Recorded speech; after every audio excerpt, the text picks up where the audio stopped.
Hi. Well, it's after Election Day, November 6th, 2024. And of course, everybody is digging in with their analysis of what went wrong with the election. Trump won and really had the support of many parts of the country. And although his lead was slim, it was still a lead, and he ended up winning the popular vote and the election. So he's going to be the next president.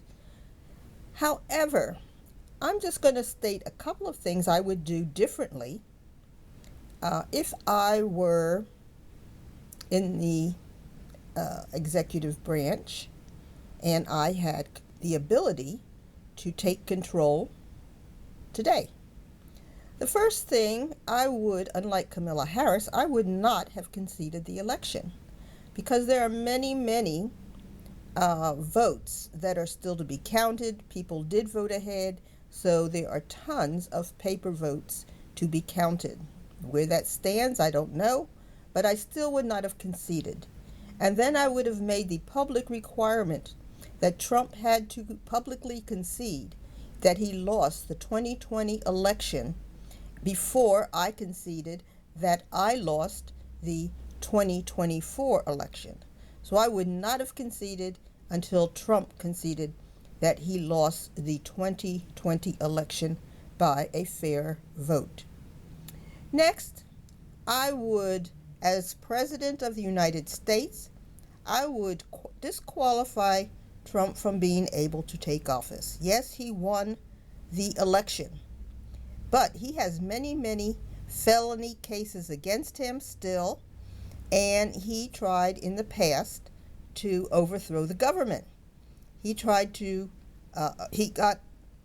organized his maggots from the group that follows him, and he got them to raid into the Capitol building and try to kill electors, including Nancy Pelosi.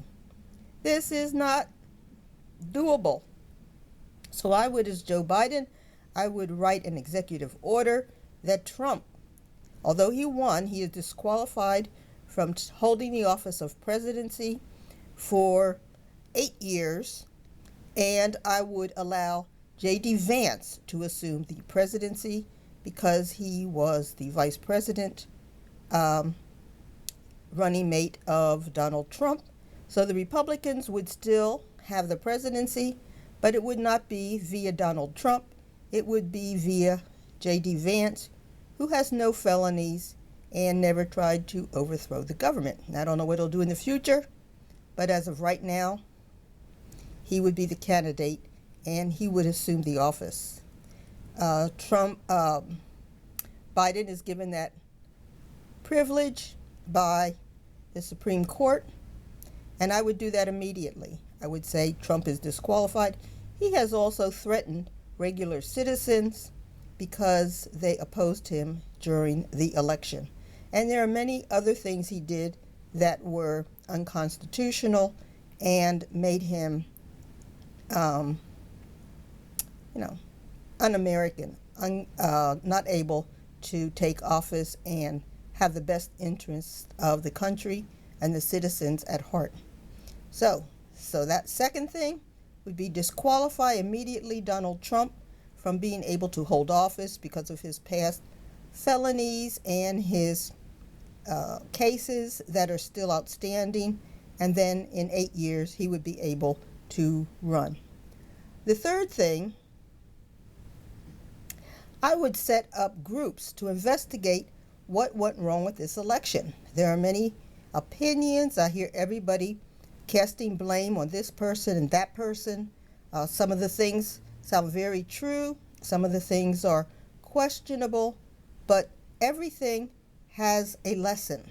And I think the Republicans are learning the lessons and know some of the things they can do and have shown that they have learned from their past mistakes. The Democrats, however, are still running elections as they did 8 and 10 years ago, and that really doesn't work. So I think there needs to be a really strong investigation, the opinions of many, to help with future campaigns. Now, I was never asked during the campaign what were my opinions. And I think that's one of the things that would have been easily done through the internet, and it was never done by the Democrats. So I have many things I could probably think of that would help the Democratic Party in the future, or any campaign in the future. And I think that having groups speak about this would be very good.